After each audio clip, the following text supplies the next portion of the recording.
6 Morning News, weekdays from 4:30 to 7 a.m.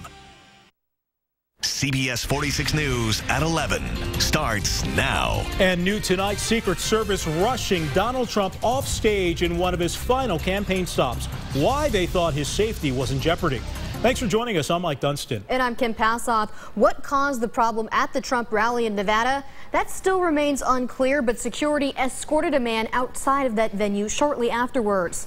Then Trump got right back on stage with no time to lose. And just days until Election Day, both campaigns are playing a chess match against the other to figure out where they should go to maximize their chances of winning. Tonight, CBS News correspondent Mark Albert is getting you up to the minute. Secret Service agents rushed Donald Trump off the stage in Reno, Nevada, Saturday night. A young man was quickly taken into custody and escorted out of the convention center. Nobody said it was going to be easy for us, but we will never be stopped. Trump returned to the stage and thanked the Secret Service and his supporters who helped bring the suspect down. You were amazing. Thank you, fellas. I saw what you were doing. That's a tough group of people right here. Thank you. Those passionate supporters are part of the reason Trump says he's going to win the White House. And another scare on the campaign trail Saturday night. A car slammed into the side of the media bus covering Clinton running mate Tim Kaine while the motorcade was headed to the airport. One reporter said he was thrown into the aisle. Katy Perry headlined a Get Out the Vote concert in Philadelphia. Clinton says the race is about the future. To make sure that America lives up to its promise to every one of our people, especially every one of our children. But in a sign that the race may be tightening more than they expected, President Obama has added a campaign stop in Michigan Monday to help get young voters to the polls before meeting up with the Democratic nominee for a final rally in Philadelphia. Mark Albert for CBS News, the White House. And let's talk more about Michigan. It might be a tough pull for Donald Trump. That's because the state hasn't voted for a Republican for president since 1998. And the sprint to the finish is making plenty of people nervous. Reality sinking in that their candidate might not win. CBS 46 reporter Natalie Rubino joins us live. And Natalie, you talked to some voters about how they would feel if the candidate that they're supporting did not win. Kim, some said that they would go on with normal life, no big deal. But others are very worried because their future in the United States literally depends on who is elected president on Tuesday. It's an election like no other. Donald Trump and Hillary Clinton, polar opposites, both seeking the White House. Trump. You're voting for Trump? Yes, ma'am. Who are you voting for this election? Hillary Clinton. Right now, polls show Clinton and Trump neck and neck. We asked voters how they would feel if their candidate loses. Some said they wouldn't be terribly upset. There's nothing else I can do, right? It's not going to be the end of the world. But others say their future will be ruined. So I really hope Clinton wins. Yeah. Sam Radee is an international student at Georgia Tech. She fears that if Trump wins, her dream of making a life in America will be shattered. I want to stay in the States for in the long run, and I want to be working here. And you know, if Trump wins, and then if he, like the things that he said about immigration, if he actually implements them, then that's going to be really hard for me. Radee isn't the only one suffering from election anxiety. The American Psychological Association says more people are reporting that the election is stressing them out. Drew Tachon feels the country will be ruined if Clinton is elected president. Probably cry. Yeah, it'd be pretty disappointing, you know, for America. Psychologists recommend people relieve their stress by separating themselves from the election and staying off social media. People are also dealing with that election stress by voting early. Georgia saw record numbers for early voting, which ended on Friday. But Mike and Kim, an even larger turnout is expected come Tuesday.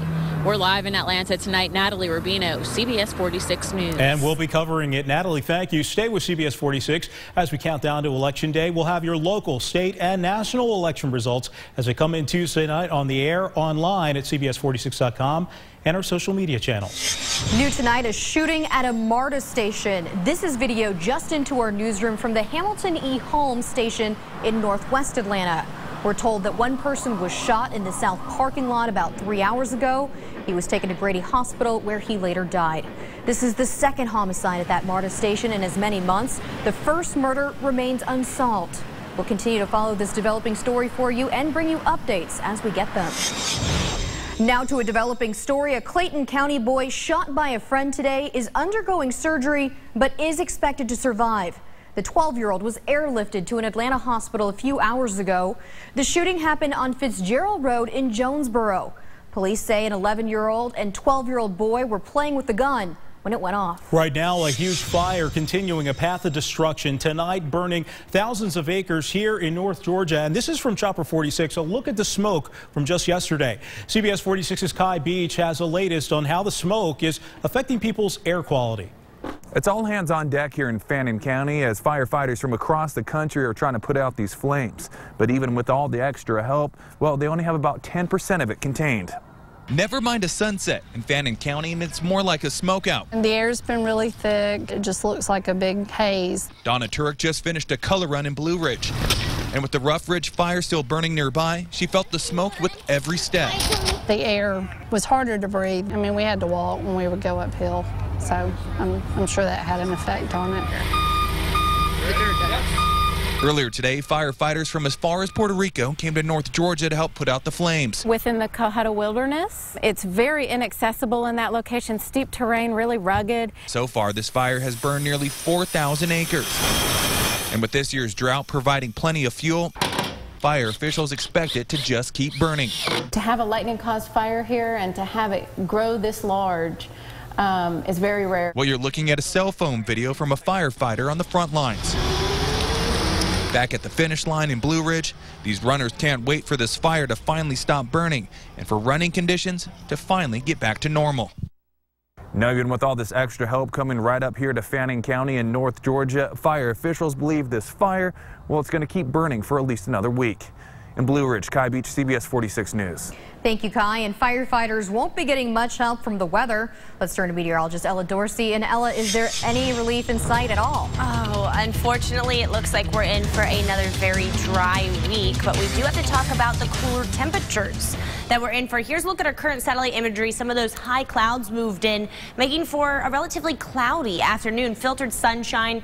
Mostly cloudy skies are expected overnight, and that will moderate temperatures a little bit, but not much. We're still sitting at 60 degrees here in the city, but you can see cool air moving in from the east. 50 in Athens, all the way down to LaGrange. You can see those lower temperatures actually a little bit more mild up in the North Georgia area, and that will continue overnight. It looks like this cool air is really going to stream in to maybe the really southern half of our state. Athens at 41 degrees tomorrow, Covington 43. It's going to be pretty chilly. Coolest temperatures we've seen thus far this fall. So you do need the jacket when you head out the door tomorrow, but we will warm quite a bit through the day tomorrow. Here's a look at what we're tracking as we head through these next few weeks. Remember, you're going to fall back tonight, which means that sunrise will be an hour earlier at 7:02 a.m. and sunset will actually be an hour earlier as well at 5:40 p.m. We will begin to warm up. I'll let you know how warm we're going to get and when the next chance for rain is after the break, guys. Thank you, Ella. A father and daughter who died in a house fire were remembered today in a joint memorial. David and Daniel Waring were 2 of 5 people killed last month when a fire ripped through their rental home. It happened on Post Oak Drive in Duluth. Gwinnett County fire investigators have not determined the exact cause of that fire, but have not ruled out a fire on the back deck. And because of that tragedy, Gwinnett County first responders went door to door in that neighborhood today. Yeah, the goal is to make sure every home has a working smoke detector.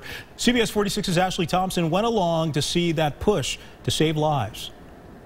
Residents in this community are still in shock over what happened in this house.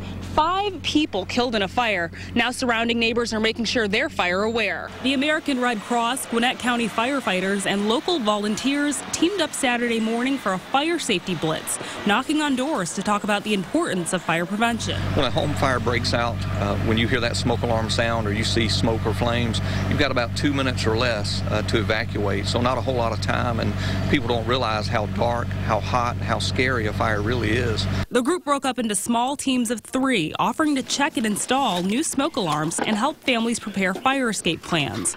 It was a welcome sight for resident Clara Robinson. Especially since we had the fire in the neighborhood. It's made everybody a little uneasy, and when they put the pamphlet out that they were going to do this, everybody in the neighborhood just thinks it's grand. Gwinnett County Fire spokesperson Tommy Rutledge says there was no indication of working smoke alarms in the home that went up in flames. He says the victim's family told officials the smoke alarms may have been disabled and the batteries taken out because they were chirping. Well, most fatal fires occur between 10 p.m. and 7 a.m. in the morning, so they catch us oftentimes when we're off guard. They catch us when we're asleep, and the only thing that's going to wake you up in that situation is the sound of a smoke alarm. The fire is still under investigation. Stay with CBS 46 News for the latest on this. In Gwinnett County, Ashley Thompson, CBS 46. In just hours, daylight saving time is coming to an end. We'll show you when, also how to cope with darker days ahead. And it does look like we're in for the coolest night that we've seen thus far this fall. Are we going to continue to see the cooler temps? I'll let you know after the break.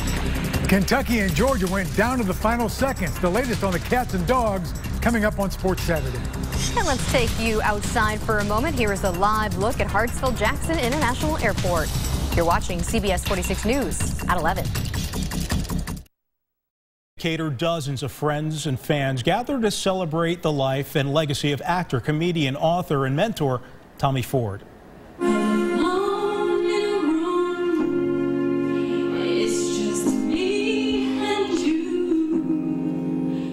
The 52-year-old, mostly known for his role in the 90s TV sitcom Martin, died last month after having a ruptured aneurysm in his abdomen. Friends shared funny and interesting and heartfelt memories of the Metro Atlanta resident. Tonight, a look at racism in our society through the eyes of the church. The Archbishop of the Roman Catholic Archdiocese of Atlanta organized a workshop promising an honest look at racism. His hope was to use Catholic teachings to bring about understanding and break down barriers. The discussion was held at the Cathedral of Christ the King in Atlanta. Well, tonight, say so long to daylight saving time. At 2 a.m., you need to set your clocks back. You know, most Americans are going to love the extra hour of sleep, but for some people who have what's called seasonal affective disorder, shorter days and longer nights can really be a bummer. Tonight, a case for and against daylight saving time. Daylight saving time started in 1918 as a measure to save fuel during the First World War. The idea was more sunlight in the evening meant fewer indoor lights were needed and less electricity and fuel. The idea of saving energy doesn't really work anymore. One study found the decrease in electricity usage is 0.5% per day, and another actually found a 4% increase in electricity consumption. You might have heard daylight saving time started to benefit farmers way back when, but farmers were actually against daylight saving time, and they fought to have it repealed. Hours on a farm went by the sun instead of the clock, and farmers ended up being an hour out of sync with shipping and delivery schedules. Your risk of heart attack will drop 21% after we gain an hour. At least that's what 2 studies say, conducted in the United States and Sweden. But the Monday after we spring forward in March, the heart attack risk goes up by 25%. Also, states can opt out. Hawaii and Arizona don't have daylight saving time, and a lot of other states want to join them. This year, 12 states had bills proposed to abandon daylight saving time or keep it for the entire year. So, why do we still have it? It's thought to spur the economy. More daylight after work means people are more likely to go out and spend money on things like shopping and dining out and gasoline to get where they're going. Also, let's talk more about seasonal affective disorder. Women are diagnosed with it 4 times more often than men. Experts say ask your doctor about blood tests, checking vitamin D, B12, and iron levels. Also, get your thyroid levels checked. They also say try to be active and to choose your food wisely. That's because numerous studies have shown that junk food can have a negative impact on mood. So steering clear can help with symptoms of that seasonal affective disorder. Certified Atlanta's most accurate forecast for the 2nd year in a row. Now, CBS 46 meteorologist Ella Dorsey. Personally, when the sun goes down at 5:30, it just makes me really sad all the time. I mean, right? That's what's going to happen tomorrow. So hopefully the cooler fall temperatures we've all wanted will actually help make you a little bit happier about the fall back. Here's a look at what's going on. You can see some of these high clouds moving across really the eastern half of the United States. It brought us filtered sunshine through the last couple of hours of the daylight today, and that's going to continue tomorrow. It's not going to be nearly as sunny tomorrow as it was today. Here's a look at your current temperatures. 60 in Atlanta, but look at this cooler air in North Carolina and South Carolina. That's going to move down into our area overnight tonight. Look at this. It really streams down into the majority of our state. North Georgia actually gets a little break from that, but the majority of Georgia will be much cooler tonight than we have been the last few nights. Here's a look at those lows once again. Low to mid 40s tomorrow. 46 in the city. Outside of that, especially to the east over towards Athens, we're talking the coolest temperatures we've seen this fall. So when you're headed out to church early in the morning or out for a run, you need to wear your layers. But layers is going to be key because we are going to warm pretty nicely through the day. By noon, some areas are up already 25 degrees or more. Again, filtered sunshine through the day. It won't be nearly as sunny outside, but it will be just as cool. It's going to feel really nice out there. Sunset tomorrow is at 5:40 p.m., but before then, 3 p.m., it's going to feel like fall outside. We're talking low 70s, perfect, comfortable conditions, and a little bit warmer than normal for this time of year, but much cooler than we have been. The reason that we're going to see nice weather this week, once again, high pressure. We've been talking about it. It seems like forever. It's just going to stick around in place. It brings us very dry air, and that dry air is going to have a negative effect on the system. You can see this system begins to form in the Midwest, low pressure, and it's going to catch this cold front on Monday, but as this moves into our area, it intercepts that very dry air, and because of that, the majority of the rain once again this week with this system is going to be to our north. We're going to have a very hard time getting any rainfall here in Atlanta. I think we have about a 10% chance on Tuesday, and thereafter we are dry once again, and that is not good news for the drought, which now consumes all of North Georgia. We are under extreme drought conditions or worse, and it's just going to continue to grow over this next week with the dry conditions, but it is going to be a little bit cooler. Here's a look at those 7-day morning lows in the upper 40s to low 50s, afternoon highs in the low 70s. We're not talking record high temperatures anymore. After Tuesday, sunshine returns and dominates through the rest of the week. Next weekend is going to be very cool with high temperatures only in the mid 60s. So sweater weather is finally coming our way. All right, got to drag it out of the closet. Excited about it. Thank you, Ella. Halloween is in the rearview mirror, but this weekend a test flight for a Thanksgiving tradition. The new balloon lineup and how first-timers are handling the hot air for the big Macy's parade. Well, today, a dress rehearsal for one of the biggest events of the year in New York City. You know, those huge balloons that glide through Manhattan on Thanksgiving Day? They're not easy to control. Hundreds of volunteer balloon handlers train throughout the year to make sure that the annual parade is a success. CBS News correspondent Wendy Gillette has a sneak peek. It takes military-like precision. You stay to the outside, you guys take 3 steps forward. And hundreds of enthusiastic volunteers to fly the giant balloons that are the centerpieces of the Macy's Thanksgiving Day Parade. Come on, we're moving. Michael Baumrin now serves as a pilot after 10 years of volunteering, supervising those assigned to the back of the new Diary of the Wimpy Kid balloon. What I want you to do is to listen to us. This year, he's giving orders to those closest to him, his daughter Jillian and 3 sons, who will fly in from California for the parade. Okay, watch that obstacle. You don't necessarily want to be the one to instruct them or to yell at them or tell them, no, you can't do this. So this is going to be a challenge for me. More teams of volunteers were challenged with 2 other new giant balloons, Charlie Brown and the Trolls, and 2 smaller balloons, Felix the Cat, the parade's first character balloon in 1927, and Trixie, modeled after the parade director's Pooch. What we've done is developed accordion legs. We've never had accordion legs in the parade before. There are as many as 70 handlers assigned to each balloon. Each of them holds a line which can be wound up or down to keep the balloon steady and the crowd safe. It's not easy learning the ropes. Keep your bone at your waist. At your waist. At your waist. There you go. But the Baumrins are hooked. What's it like? It's pretty amazing. Definitely different than what I thought. It's awesome. And they hope it will be even more awesome come Thanksgiving Day. Wendy Gillette for CBS News, New York. Looks like flying a kite, right? Sort of. A little bit more work than that, though. I guess. This is the 90th annual Thanksgiving Day Parade, and to be a volunteer, you actually have to work at Macy's or an employee has to sponsor you. Oh, that's pretty cool. Who had any idea? Well, I used to work for an affiliate of Macy's when I was in college, so. All right. The Hex Company. Very cool. Maybe I could do it. Well, a birthday bash for a young Metro Atlanta city and raising money and awareness for some special kids. A busy day for the CBS 46 News team. That's next. New tonight, CBS 46 helping celebrate the 10th anniversary of Johns Creek.